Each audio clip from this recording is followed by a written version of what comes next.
Visuals are like plot points, you know? You don't just sort of write a story not knowing where you're going. You've got specific points you're trying to emphasize. Same thing with color. Color makes you feel a certain way.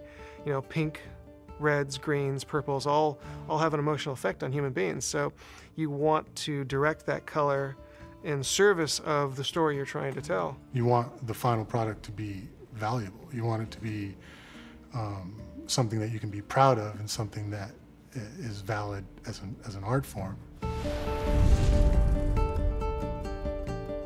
As an art director, you try to make sure the game is consistent. You try to make sure that, you know, we're using color and shape and lighting to all enhance the particular story we're telling. We want to make sure that everything emphasizes, you know, sadness, happiness, excitement, danger, low points, high points. What really puts it together is the concept. The concept art will determine the lighting and the general macro of the look. It'll give you a good framing of the level and give you the feel, which is probably the most important thing. The artist needs to get the feel of the level so he can put the appropriate details. We always go to an amazing lost civilization that we've never seen before, and that's always the challenge to come up with. This one, it's Sandlantis. It's this lost Arabian city that's in the middle of nowhere, and the hard part there is coming up with something that looks believable, that we've never seen before, but also looks historically accurate. We definitely have a lot of different inspiration, and it definitely comes from everywhere in the company. I don't think there's a single person who has managed to sit still for the whole duration of the game and just do their own thing. They'll always want to contribute to the rest of it. You got to do a lot of research into the architectural style.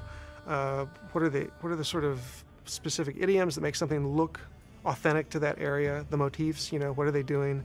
What are the materials they're using? The texture shader artists paint textures for the surfaces that you see in the game.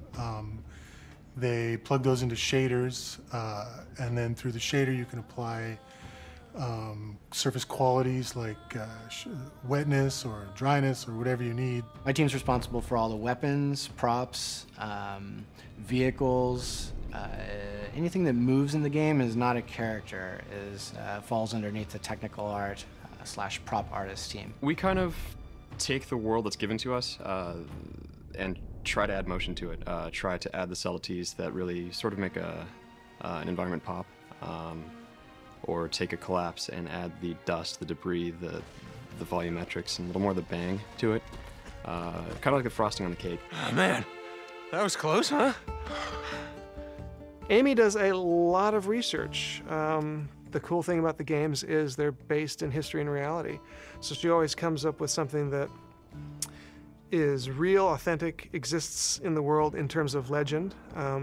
And then we have to come up with what it looks like. We do a lot of research, and hopefully it's tangible in the game when people play it, that the devil's in the details. And a lot of us are pretty kind of OCD, anal retentive, whatever you want to call it, about sort of perfecting the details of things, and that we want it to be right. You know, if we're going to have a foreign language in the game, we want it to be correct. If we're going to say this level takes place in one area of the world, we do a ton of research to make sure that it's accurate. She holds us pretty true to history. So you can't just go crazy and like come up with all sorts of fanciful stuff. It has to be rooted in something authentic.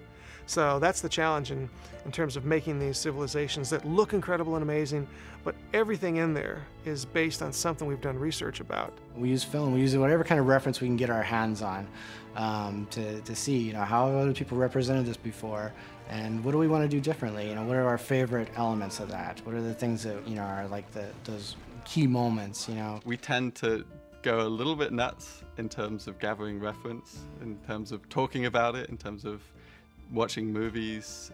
We even had some of our team sliding down sand dunes in the desert to figure out just what that would look like. It was a very, very crazy, fun trip, but it was fascinating and really actually inspiring to see that when you step in this really soft sand, the sand flowing down the ridge actually looks so liquid, almost kind of equivalent to mercury. Like there's a little bit of viscosity to it, but it actually looks like a liquid. And so we just went out there with our cameras, got sand everywhere, and just pulled in a dozen hours of amazing reference of us diving down the dunes, of us running up and down the dunes and crawling the different ways like you would actually move if you were tired, because it was 114 degrees outside and we were exhausted. After collecting ridiculous amounts of reference, we tend to just have at it, in the sense that let's just start building things. There's definitely a degree of, okay, let's figure out the big shapes and let's figure out the big picture.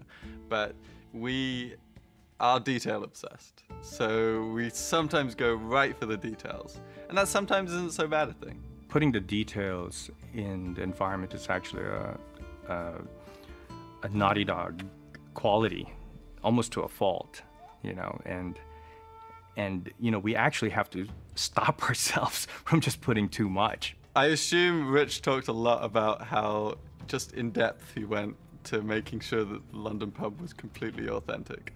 And I can't say I was part of that. It would have just been just a few too many British people in the kitchen, if you will, had we all kind of ganged up and tried to create it as authentically as possible. But I certainly did witness that, and it's really nice to see whenever a Naughty Dog gets that into the details. I was particularly concerned about people in the UK feeling like this was a real place, somewhere that maybe they recognised if they travelled to the East End of London. So that was a fairly easy sell for me with my teammates. Typical bloody Yank, all talk. It felt like we'd already kind of hit the peak. How do we beat that? How do you beat so many Game of the Year awards? Like, do you even try? And yes, you definitely try. Whether you succeed or not probably isn't so important. Everybody has done such an amazing job. And you walk through the studio and you look at any monitor and you got to take a double take. And you wait, what level is that? Who's working on that again? Because it all looks so great. Uncharted is probably the most exciting IP I've ever worked on because of just the improvements in each iteration, just the improvements from 1, 2, and 3. The team continues to evolve and just get better. And whether that's just people that are just working really hard to create better content, or the new blood that we're bringing in every iteration that adds a new flavor to the DNA of the company and just puts it to the next level, is just amazing. I can't wait for the next following games that we're going to be working on. Are you my enemy, American? Drake. My name is Drake.